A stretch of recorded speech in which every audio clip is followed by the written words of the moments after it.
It has finally arrived. It is our New Year's Eve episode of Brett's Old-Time Radio Show. Huge thank you for joining us on this very wet and blustery and somewhat miserable New Year's Eve. First of all, I have to say I am so grateful for 2022, which for me was another very privileged year. Got to spend it with my loved ones, and overall we've been pretty lucky 2022. So I'm just so hopeful. After a very privileged 2022, I can only hope that 2023 has some wonderful, wonderful surprises in store and is just full of positivity. And I feel exactly the same way for you. I hope you have the most amazing 2023 from the bottom of my heart. Anyway, it's Saturday night. And it's the New Year's Eve episode of Brett's Old-Time Radio Show. It's been a busy day today. I've had quite a lot to do, and I've spent some lovely time with the boys, as always, and my dear wife. So it's all good. Now, welcome to another episode of Brett's Old-Time Radio Show. Welcome to my home in beautiful Lyme Bay, where it's the last December evening of 2022. And I cannot imagine spending it with anyone nicer than you guys, and especially my special guest for today, Tony. Good evening. Happy New Year, buddy. Happy New Year. I'm really excited about being on this show. I didn't think you had guests, and I'm so excited about coming on. Oh, well, yeah, I'm really pleased about it. And you are my very first guest, so we're quite excited as well. Now, the big decision is, what are we going to go for? It's New Year's Eve. We need to decide exactly what show of the array that we've got available here at Brett's Old-Time Radio Show. What have you decided that we should play out as our New Year's Eve special? Well, I know that because I really am a big fan. I listen literally 7 days a week. It sometimes annoys the wife, but I know that on tonight you would usually play yours truly, Johnny Dollar. I would, yeah. But going back a long time, and I'm a big fan of the old-time radio shows, which is why I found you, which is brilliant, because I get to listen to all of them. There was an episode put out overseas for the armed forces on New Year's Eve, and I thought it'd just be absolutely perfect for you to play that episode. I know it might actually be really awkward for you to find that episode, but I wonder whether you could find it. An episode of what? It's the episode of Sherlock Holmes that they played for the armed forces overseas. Ah, right, okay. Well, look, we've got an episode. I've just had a quick look as you were talking. We've got an episode called The Iron Box. This was first played in 1945 on New Year's Eve. So, is that one you're happy to go with? That's the actual one that I was thinking of. First played New Year's Eve, 1945. This is Sherlock Holmes. And Dr. Watson with The Iron Box. Hang on there a minute, Tony. I'm just going to get some hot chocolate.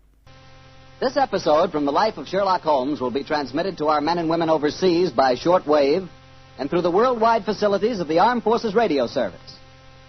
Petri Wine brings you Basil Rathbone and Nigel Bruce in the new adventures of Sherlock Holmes.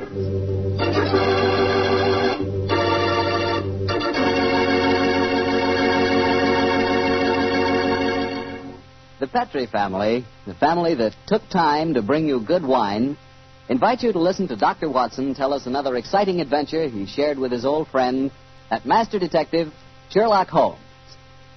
Well, this is it, New Year's Eve. And I wish you could be here with us this evening so we could toast each other with a glass of Petri California port.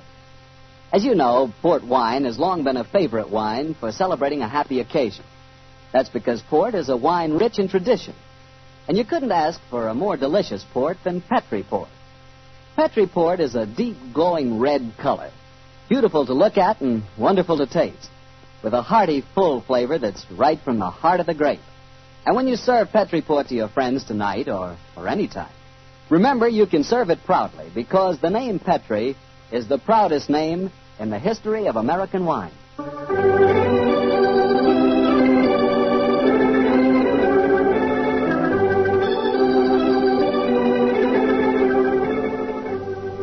And now I'm sure Dr. Watson's waiting for us, so let's drop in and see him. Good evening, Doctor. Good evening, Mr. Bartell. Draw up your usual chair. Thank you. That's it. Well, did you enjoy the Christmas holidays? Well, I've had a whale of a time, thank you, but I don't think I can face a turkey or a mince pie for at least another year. How about you, Doctor? Oh, I had a very pleasant week, too, my boy. Parties, visitors. and a flattering number of Christmas messages to be answered. Oh, say, you got a new pipe. Is that a Christmas present? Yes, new pipe, new tobacco pouch, and a pound of my favorite tobacco. All of them sent to me from London by an old client and a friend of mine, Sir Ian Dunbar. An old client, huh? Well, do you mean he was one of your patients, or was he someone that you and the great Sherlock Holmes helped? The latter, Mr. Bartell. As a matter of fact, it was receiving this gift that reminded me of the story I've decided to tell you tonight. A story in which Sir Ian Dunbar played a prominent part. And how did it begin? The day before New Year's Eve in 1899, Sherlock Holmes and I sat in opposite corners of a first-class railway carriage as we sped towards Edinburgh in the Flying Scotsman. What took you and Sherlock Holmes up there, Doctor? It started off as a holiday visit, Mr. Bartell. My old friend Sir Walter Dunbar had asked Holmes and me to spend a few days with him at Dunbar Castle, about 20 miles outside Edinburgh. After we left King's Cross Station, Holmes, his sharp, eager face framed in his deerstalking cap, dipped into the bundle of fresh papers which he brought with him. We left Bedford far behind us before he thrust the last one of them under the seat, leaned across, and offered me his cigar.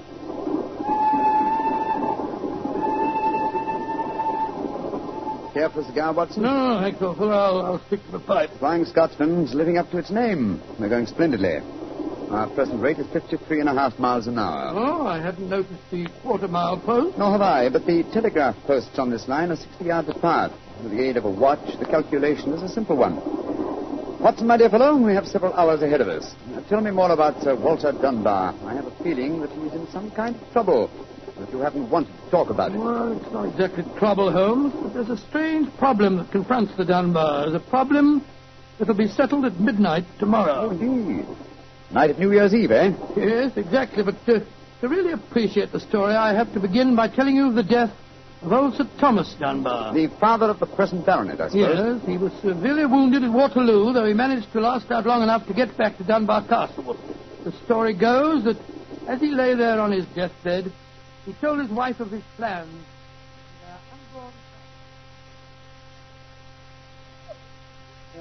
Dinner grave, lass.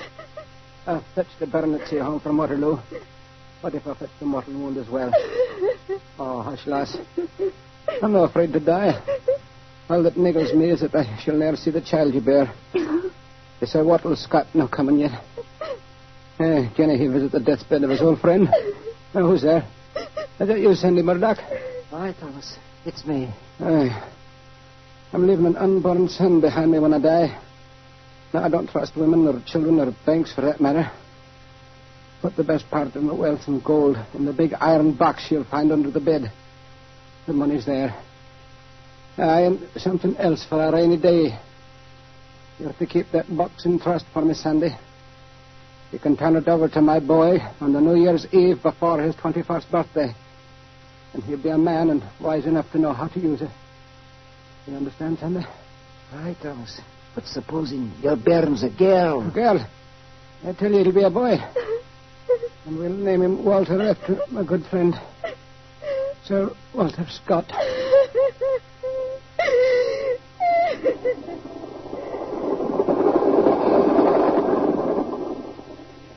Very interesting story, Watson. And that child, of course, is the gentleman we are going to see now, Sir Walter Dunbar. Exactly. And the first baronet was a friend of Sir Walter Scott, while his son can boast of your acquaintance. Why, it's a family singularly rich in literary friendships. That's not very funny, Holmes. To continue, I suppose you can guess what happened. Sir Thomas carefully drew up the document to specify. The New Year's Eve before the baronet's 21st birthday. And the poor child was born on February 29th. It was a leap year. Oh, so poor Sir Walter is still waiting for his iron box full of gold. Yes, he'll be 84 next year, and yet legally, with only one birthday every 4 years in the eyes of the law, he'll 21. A most amusing situation, though I'm afraid Sir Walter finds it far from entertaining. The lawyers must have been extremely scrupulous in abiding by the letter of the document. Yes, old Sandy Murdoch is dead now, of course. But he, too, is a great-grandson, William Murdoch, who still handles the Dunbar estate. He'll be at the castle tonight to formally hand over the iron box. I'm delighted you accepted the holiday invitation of Sir Walter. My dear fellow, I've needed a rest, but I've always loathed too strict a one. This situation may pose a nice little problem for me. Problem? Yes, I'm reasonably certain that the aged Sir Walter Dunbar will not get his iron box full of gold on this New Year's Eve either. But we shall see, old fellow. We shall see.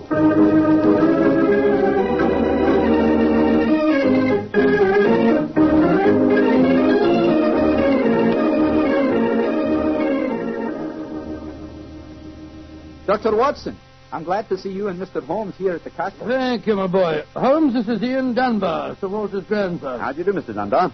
I'm very proud to meet you, Mr. Holmes. I've heard a lot about you. Our grandfather will be down in a few moments. Let's go into the library, shall we? Well, I imagine Sir Walter's quite excited about tonight's ceremony, isn't he? Wouldn't you be? If you'd waited 63 years too long for an inheritance. Thank the Lord I had the foresight to be born on the prosaic date of August the 21st. In the event of your grandfather's death, you would be the next baronet, I take it. Yes, Mr. Holmes. You see, my father was killed 2 months ago at Mafeking. Yes, I read about it in the papers, my boy. I'm very sorry. Thank you, Doctor. The opening of the box isn't going to be the only ceremony at midnight. Dorothy and I are announcing our engagement. Dorothy? Dorothy Small. He and her father are staying here, too. My congratulations. Yes, indeed, Ian. Indeed, mine, too. Thank you. It's been quite a battle with her father, though. He's a businessman and isn't impressed with titles when they aren't accompanied by a suitable income. But when we told him about the inheritance, he relented and gave his consent. Here's Dorothy now. Dorothy, darling, I want you to meet 2 friends of mine, Mr. Sherlock Holmes and Dr. Watson. How do you do? Now, how do you do, Miss Small? How are you, my dear? From what this young man's been telling us, I gather that congratulations are in order. Thank you. I finally persuaded Father that Ian would make a worthy son-in-law. For a while, I was afraid we'd have to elope to Gretna Green, live in a cottage on bread and cheese and law, but brave the parental wrath, just as they do in the storybook. Oh, Sir Walter, there you are. Watson, my dear boy. How are you? And this must be your friend Sherlock Holmes. How do you do, Sir Walter? Very well for a young nipper who'll be 21 at midnight. Gentlemen, may I introduce Mr. Herbert Small? How do you do, sir? I believe that we have to congratulate you on the engagement of your daughter. That was supposed to remain a secret until midnight. The Dunbar box was finally opened. Didn't be grouchy, Herbert. The children are in love, and I'm going to settle money on Ian. And it's New Year's Eve. Let's enter into the spirit of the occasion. Bring out the glasses, Ian. I've had some bottles of my special pride put out. It's the finest port in Scotland. The cream of Dunbar. Aye. My father laid the first bottle down the year before I was born. And a drink of the brew will surely warm the cockles of your heart. My mouth's watering already, Sir Walter. When is this lawyer fellow, young Murdoch, getting here? Oh, any moment, Herbert. As soon as he arrives, we'll have dinner, and then we'll be ready for the evening ceremony. He's bringing the famous iron box with him, Sir Walter? If he doesn't, he won't get any dinner, Holmes. Ian, pass the glasses around, my boy. Here you are, Murdoch. Good evening, Sir Walter. Oh, you've got the box with you, I see. Now the party's complete. Let me introduce you. Miss Small, her father, Mr. Small, my grandson, Ian, you know. Sherlock Holmes, Dr. Watson. How do you do, sir? I'm sorry I'm late, Sir Walter. My train was delayed. Oh, that's all right, Murdoch. You're here, and you brought the box. That's all that matters.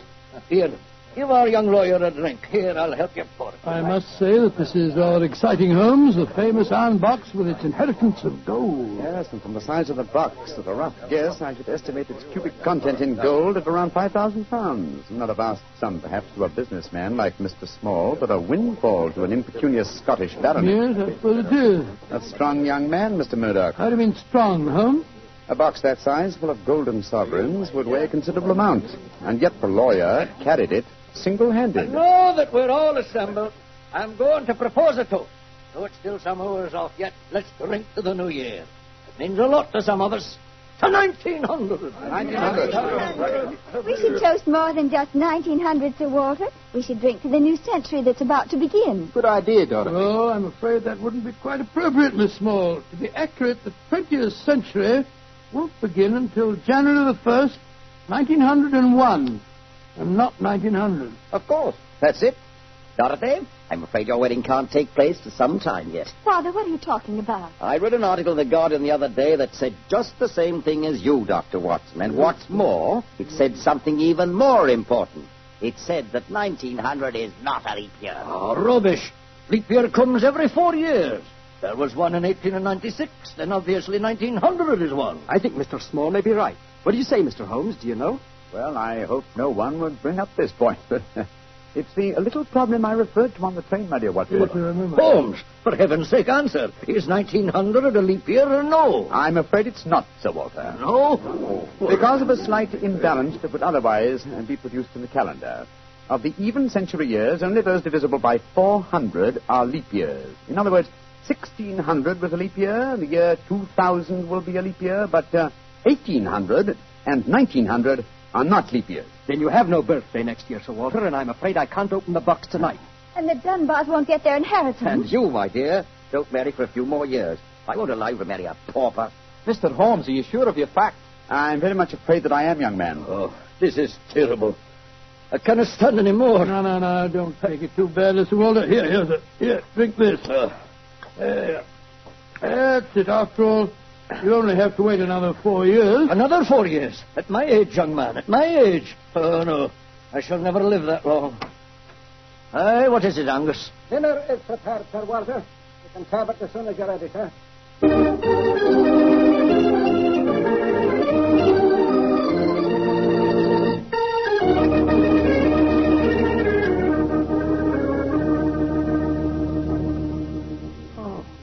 What a miserable meal, Holmes. Sir Walter's gone to his room, the young lovers are nearly in tears, and Small and the lawyer Murdoch seem to be positively gloating. Yes, a most depressing atmosphere in which to welcome the new year. But let us, at least, make the best of it.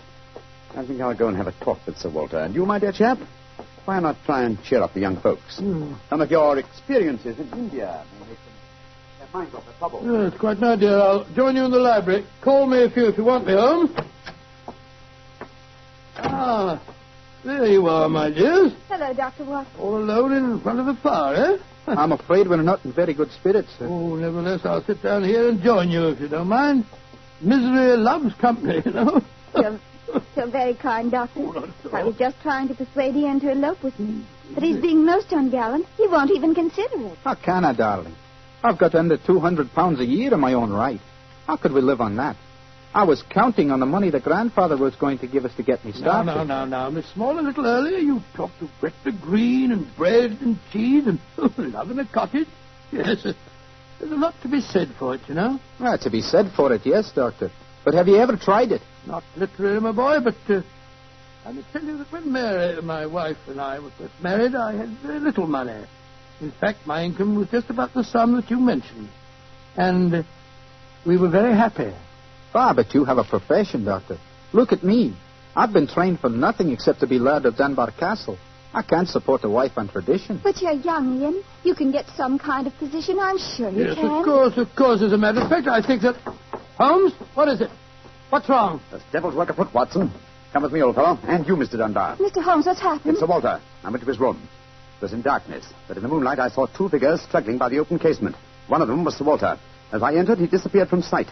His attacker had pushed him out of the window into the moat. How dreadful. The other man got away in the darkness. We must get lanterns and go out to the moat at once. Though I'm very much afraid, Mr. Dunbar, that your grandfather is beyond our help.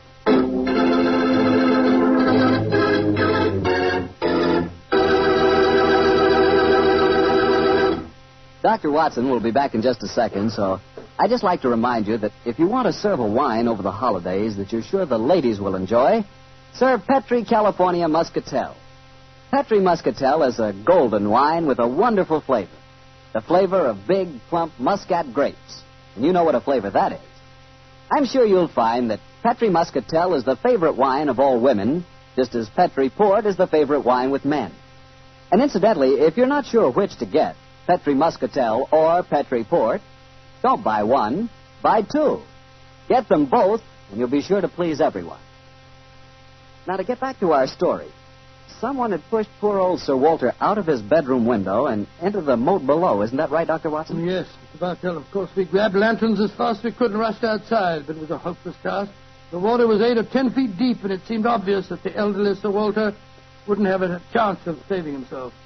But we searched on, the thicker, bobbing lanterns and the scurrying figures in the frosty moonlight, forming a weird,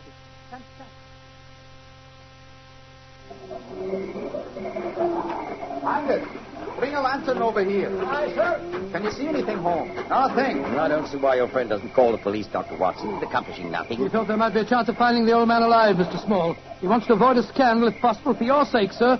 as well as the Dunbars. No scandal can't touch me or Dorothy over this. Her engagement was never announced. Thank heaven. That's a great pity, sir. I should think some new blood in your family would be a great improvement. You're being confoundedly impertinent, Doctor. And you'll be confoundedly heartless, sir. Well, Holmes, have you given up hope? I'm afraid we'll never find him without dragnets and grappling hooks. Have to call the police. What time is it? Sir Ian, you know the time? What did you call me, Mr. Holmes? Sir Ian. By Jove, yes. It does seem a bit premature, Holmes, but of course you're right. If your poor grandfather's dead, Mr. Dunbar, you're the baronet now. And the time, Sir Ian? It's 11:45, Mr. Holmes. A quarter of an hour to the new year. Sir Ian, doesn't that fact suggest something to you? Yes, it does. So I'm the new baronet, am I? Very well, then. There'll be no more talk of the police for 15 minutes. I want all of you to come back to the castle with me. As the last chime of midnight rings out, I shall have a statement to make. A statement that I want you all to hear.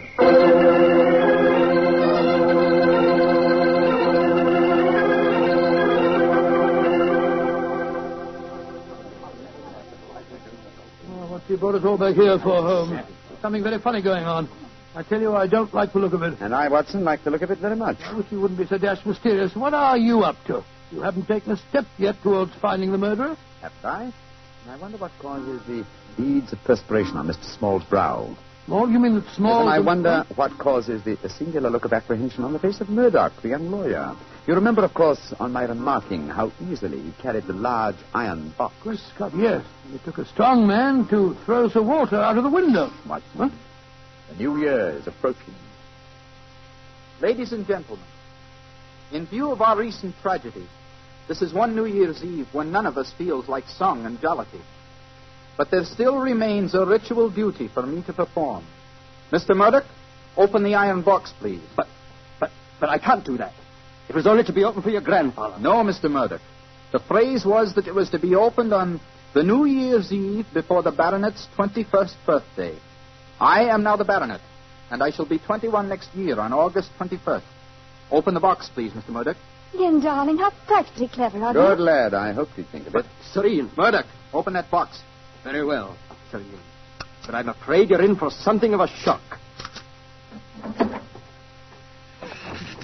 Great Scott, the box is empty. Except for a sheet of notepaper in the bottom. What's the meaning of this, Murdoch? Read that paper, Sir Ian, and you'll understand. I owe you 4,000 sovereigns. And it's signed Alexander Murdoch, on behalf of Murdoch and Murdoch, lawyers.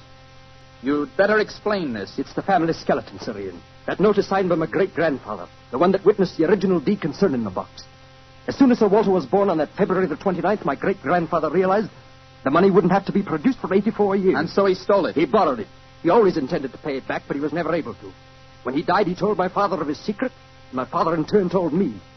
We've always planned to put back the money, Sir Ian, but we've never been able to. This is daylight robbery. You should prosecute them, Ian. The firm's still in business. You can ruin them. You can sue them for every penny they have. Mr. Small, you've already shown a marked aversion to my family. I suggest you allow me to handle their affairs. Bravo, Ian. How dare you, Dorothy? Go to your room. No one's going to their room. No one's leaving here until the police arrive. I'm convinced that one of you murdered my grandfather tonight. And if you ask me, it's obvious who that someone is. Who, Dr. Watson? You, Mr. Murdoch. You came here planning to kill poor old Sir Walter because you never intended to open that box. You thought that your secret would die with him. That's a lie. I was going to tell him everything and then ask for time to pay the money. I didn't kill him. Of course he didn't. There's your murderer. You yourself, Ian. Father, what are you saying? I'm saying that Ian's the murderer. He saw that the box wasn't going to be open for another 4 years. He realized out the money couldn't marry Dorothy, so he killed his grandfather and then ordered the box opened. You're trying to cover yourself. You pushed grandfather out of that window tonight. You thought that if he died, the box would never be opened. So Dorothy couldn't marry me. You young whippersnapper. Gentlemen. Upon my soul, Holmes, you seem remarkably calm. Do I, my dear Watson? I must say I'm absolutely fascinated by listening to three people accusing each other of murder, and each of them producing perfectly sound motives. It's a remarkable example of the dangers of reasoning from motive alone. We should profit by experience, Watson. Mr. Holmes, how can you be so calm? There's a murderer in this I room. suppose this game of charades is getting a little out of hand, Miss Small. Let's conclude it. You'd better come out now. That's Petrie. It's moving. A happy new year to you all. Grandfather. Sir Walter, oh, am I seeing a ghost? Oh, Sir Walter, you're all right. Well, what kind of a game have you been playing? It's a bunny game that Holmes and I invented. You might call it forcing the issue. I was determined to have the box open before the next 4 years were out, whilst I was still alive to look inside it. But the trickery of your family, Murdoch, has made me a very unhappy man. Sir Walter, I shall pay back the money in a few years. I swear I will. It'll be too late to do me any good, but I'll take care that Ian gets it. I've half a mind to prosecute you. Grandfather, the money isn't important now that you're all right. You were counting on it just the same, my boy, so that you could marry Dorothy. I know that. She'll never marry a pauper. I won't allow it. When I'm 21, you can't stop me, Father. And I am going to marry Ian. Be quiet. Sir Walter, it's a very unsavory business. I think that you owe us an explanation of your behavior tonight. You tell him, Holmes. I fancy a wee drop of cream of Dunbar. Watching you all search for my body in the moat has made me thirsty. The explanation is a very simple one, ladies and gentlemen. When you arrived here tonight, Mr. Murdoch, I knew from the way you handled the box that it could not contain the sum of gold it was supposed to. And so you suspected fraud and devised a plan to force the opening of the box? Yes, and Sir Walter was an eager conspirator. Of course I was. Ian is 21 next August. Supposing I had died after he came of age, and before my next birthday, 4 years hence, the box would never have been opened. And so we invented the fake murder story. By the way, Ian, I must congratulate you for grasping the possibilities of the situation so speedily. If you hadn't demanded the opening of the box, the Murdoch secret might still be a secret. Well, it's a clever plan, Holmes. It's too bad that it had to have such a miserable ending. I'm not sure that we have finished with the matter. Mr. Murdoch. Yes, Mr. Holmes? You say that your family took £4,000 from that box? Yes, Mr. Holmes. Curious. I would have sworn from its size that it would hold closer to 5,000.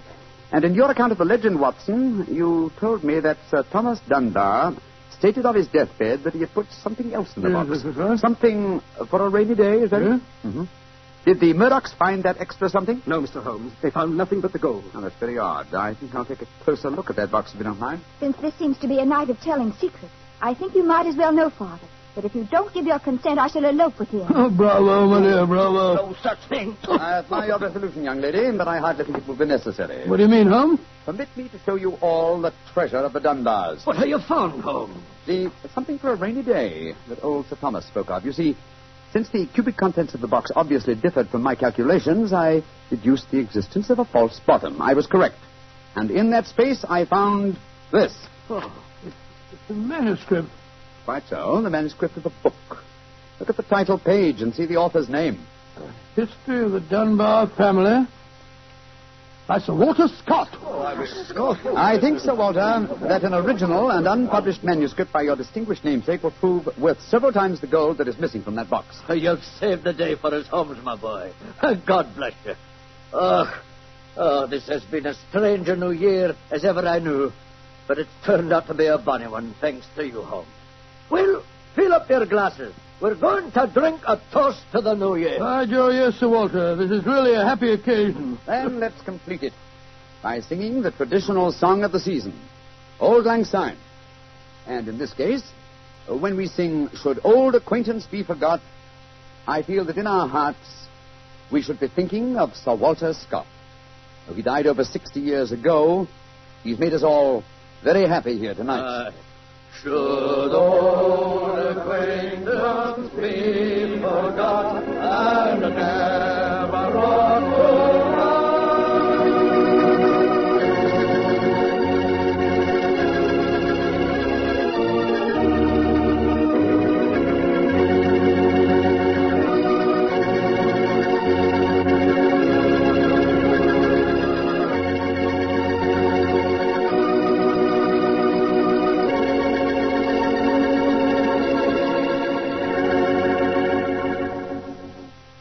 Doctor, that turned out to be a very happy new year for all concerned. Yes, that's one new year that I'll never forget.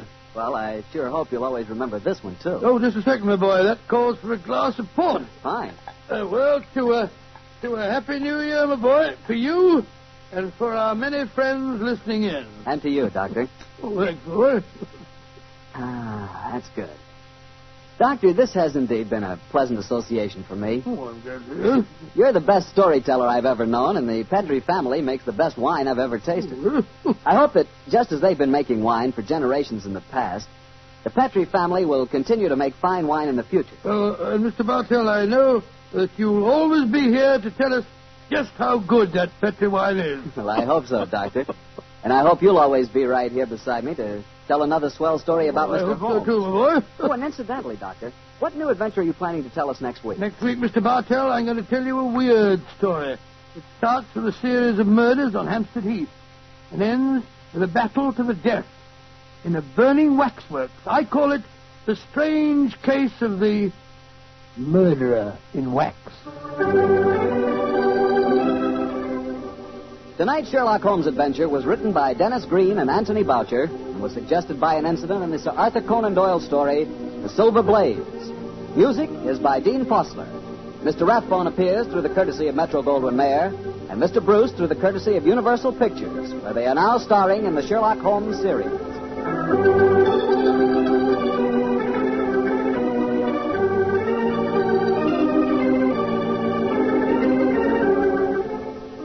The Petri Wine Company of San Francisco, California, invites you to tune in again next week, same time, same station.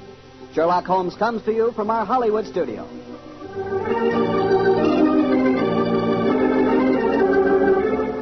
This is Harry Bartell saying goodnight for the Petri family.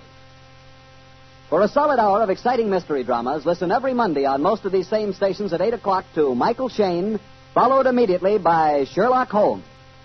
This is the Mutual Broadcasting System. Welcome back, and a huge thank you for joining us for our New Year's Eve episode of Sherlock Holmes, first broadcast on New Year's Eve in 1945. I've been joined by my pal Tony, who's actually chosen the episode tonight. I'm very excited about it as well. Thank you very much for having me on. Thank you for letting me choose the episode. I'm looking forward to all the emails you're going to be getting and people phoning in now. Hopefully trying to get on the show. That's really exciting. So thank you for that. And thank you for all the hard work that you put in. And Happy New Year to you and all the crew. Don't forget, if you do want to get in touch, it's brett@tourdate.co.uk. Also, we've got a host of social media, Instagram, YouTube and Facebook, all under the name Brett's Old Time Radio Show. Listen, thank you very much, Tony, for joining me on the show today. I'll be with you tomorrow night, going live from 5 p.m. GMT with an episode of The Saint.